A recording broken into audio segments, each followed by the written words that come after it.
I must arrive to the determination that Mr. Masengeli, through this purging process, has purged his guilt for the contempt of court, and thus both the conviction and sentence passed are set aside. I must, however, not end this deliberation without speaking on the need for all to respect and uphold the independence of the judiciary. It is a judiciary that guarantees adherence to the rule of law.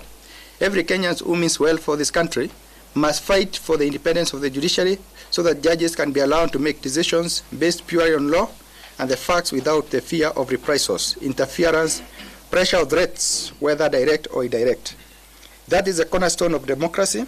It should be known to all that the independence of the judiciary is not for the judges per se, but for the benefit of the public at large.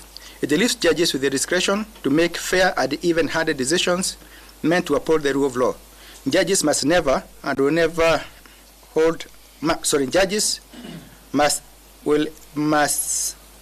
Judges will always hold government organs to account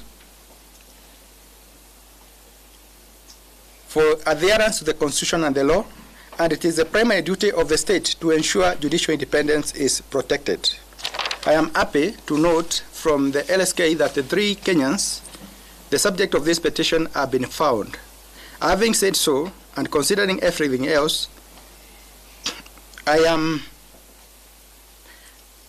making my decision to recuse myself from the further proceedings of this case for personal reasons. I will thus be directing that this file be placed before the presiding judge for allocation to another.